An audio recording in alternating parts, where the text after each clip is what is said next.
Ramaya Ramabhadraya Ramachandraya Vedase Raghunathaya Nathaya Sitayah Pataye Namaha.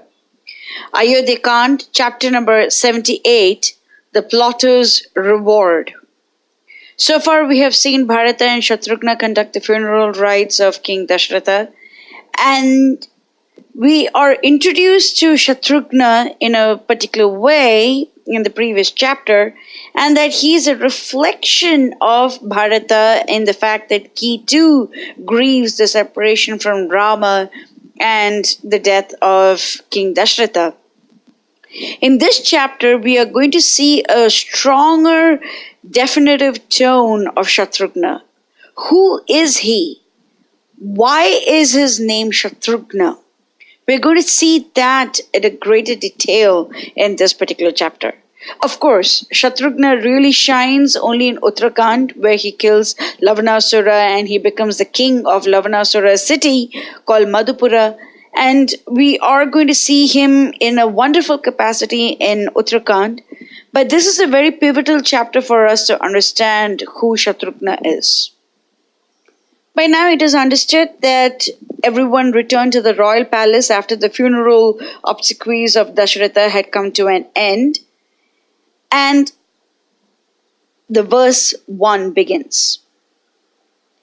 Atra yatram samihantam Shatrughna Lakshmananuja Bharatam shoka santaptam idam vachanam abravit. Thereafter, Shatrughna, the younger brother of Lakshmana, spoke the following words to Bharata, who was tormented with grief and who desired to undertake an expedition to Lord Rama. So in a very beautiful verse, Valmiki mentions all the four brothers. So Yatra is the expedition, and Bharata, who is Shoka Santaptam, he is just immersed in grief, he is about to go on this expedition to Rama, because he has already completed the funeral rites of his father, and now the next stage is to go to Rama, and he is prepared to do that. But now Shatrughna has this question.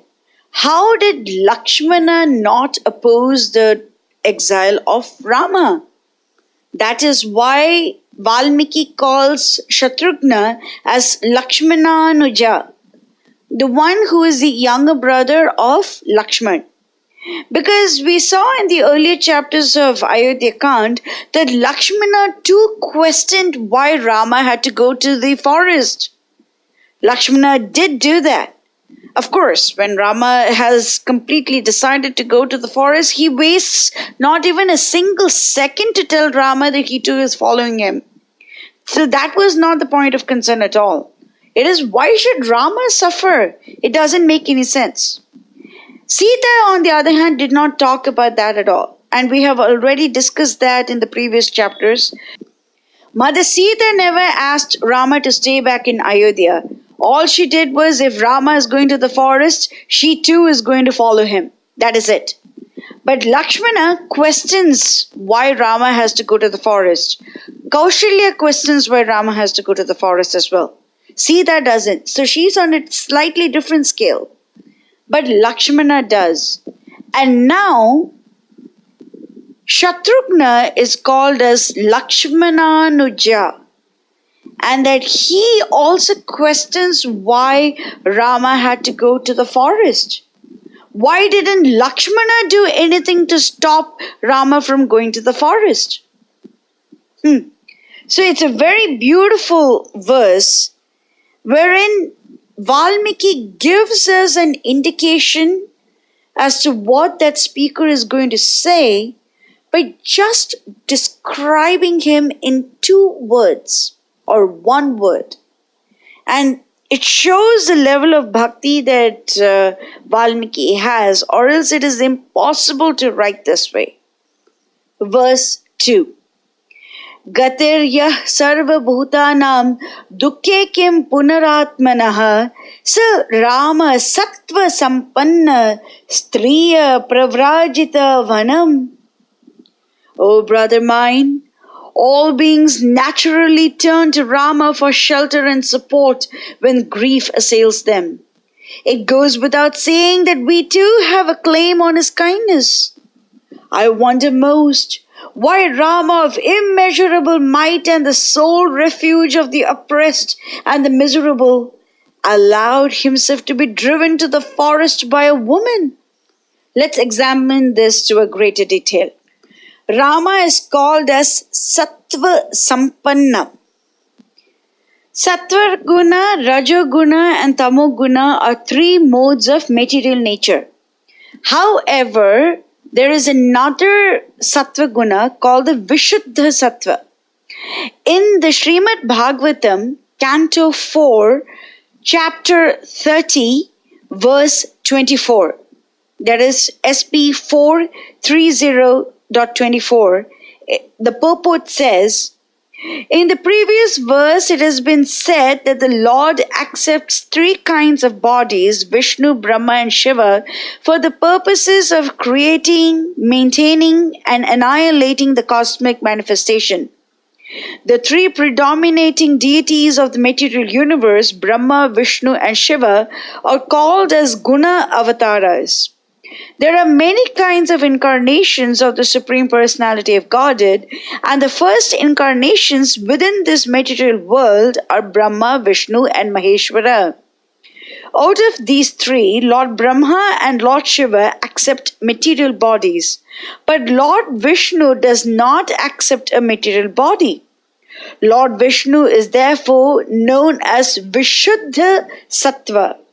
His existence is completely free from the contamination of the material modes of nature.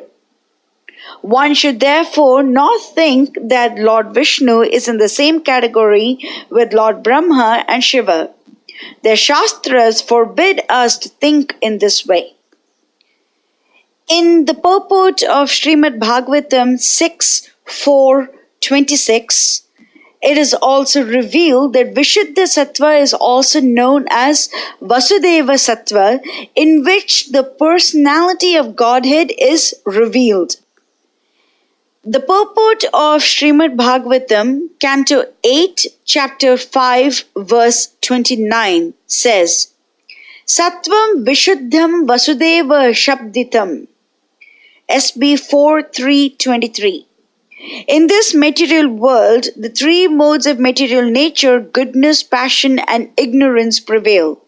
Among these three, goodness is the platform of knowledge, passion brings about a mixture of knowledge and ignorance, but the mode of ignorance is full of darkness.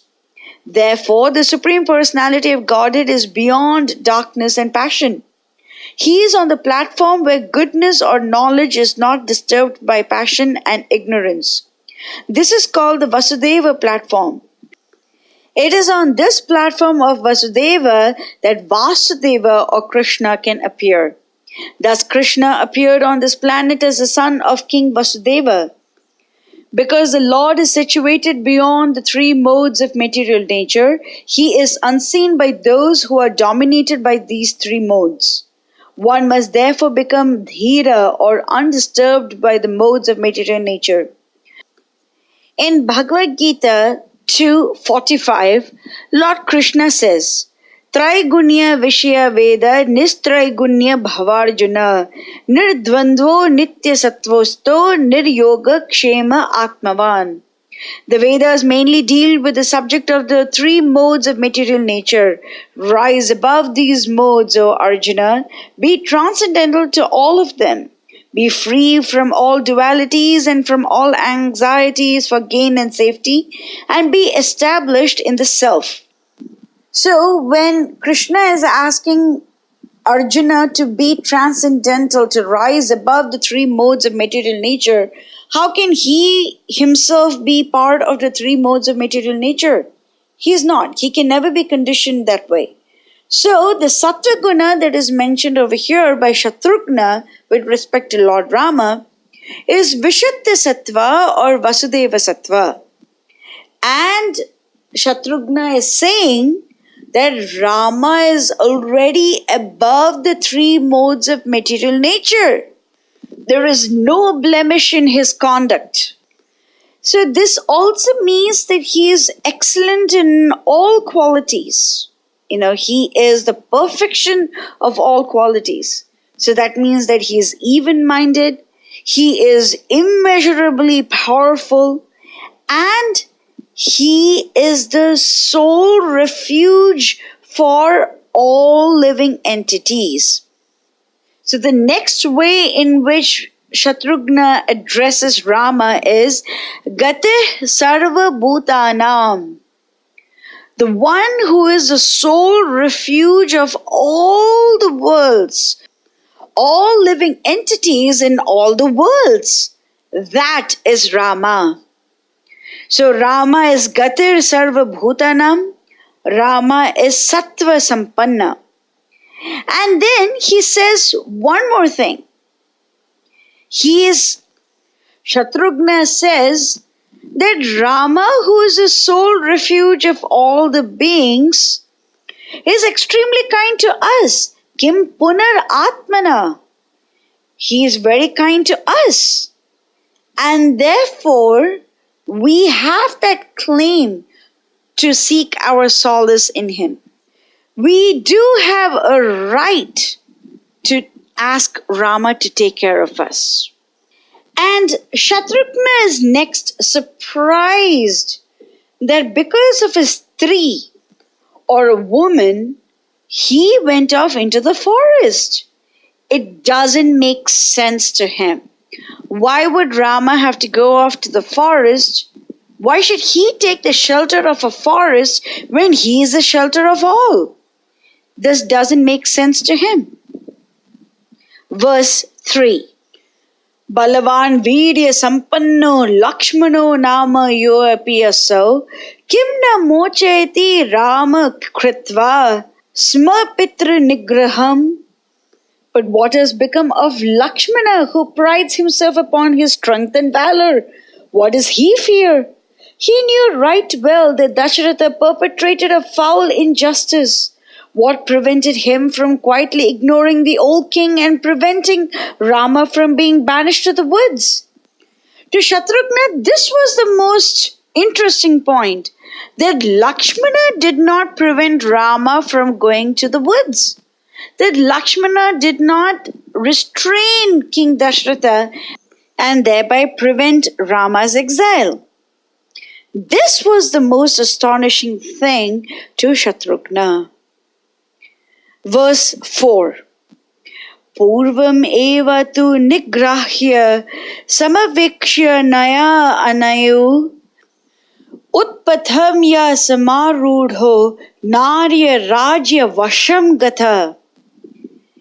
In the first place, the king could have restrained himself by reflecting on whether the course of action adopted by him under the influence of a woman was just or unjust. So this is the third astonishing thing to Shatrughna. First of all, why did Rama have to go to the forest? Second is, why didn't Lakshmana prevent him from going to the forest? And a third thing is, why didn't the king realize that what he's doing is not just? And he was under the clutches of a vile woman. Why didn't he do anything to restrain himself from falling into that trap? So in the previous chapters of Ayodhya Kand, when Mother Kaikeyi asks for the boons, she first reminds King Dasharatha that she saved his life twice, because of which Dasharatha gave her 2 boons. The next point is that she makes Dasharatha promise on Rama that he is not going to swerve from his promise and that he will give Kaikeyi whatever she wants.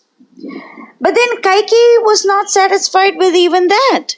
She asked all the devatas and all the visible and invisible beings in the air to stand as a witness to Dasharatha's promise that he will fulfill Kaikeyi's demands.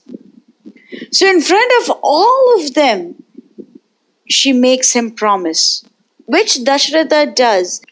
And we have already seen in the 12th and the 13th chapters of Ayodhya Kand that Dasharatha literally crawls on the floor begging Kaikeyi to rescind those two boons. He did everything that he possibly could to turn her mind, but Kaikeyi is so firmly grasped in that foothold of greed that she does not turn her mind at all. She's so greedy for position, for wealth, for power, and the fact that she can lord it over her other co-wives that she does not really want to lose that bargaining position that she has. But that does not mean that Dasharatha did not do everything within his power to prevent Rama from going into exile. He most certainly did. However, his efforts were futile because Kaikeyi was so firmly adhered in greed and selfish natures that she just didn't see her husband pleading and begging her to change her mind. However, Shatrughna does not know all the conversations that transpired between Kaikeyi and King Dashratha, but still he is wondering how Dasharatha could get himself entrapped in the web of lies of Kaikeyi. How could she do that? How did the king allow himself to be deceived by Kaikeyi? That is a very important question that Shatrughna has. So this was a conversation between Shatrughna and Bharata. And it is easy for us to understand the mindset of Shatrughna at this moment. He is questioning a lot of things. He is not happy with the situation. And lo and behold, we will see who arrives into this plane.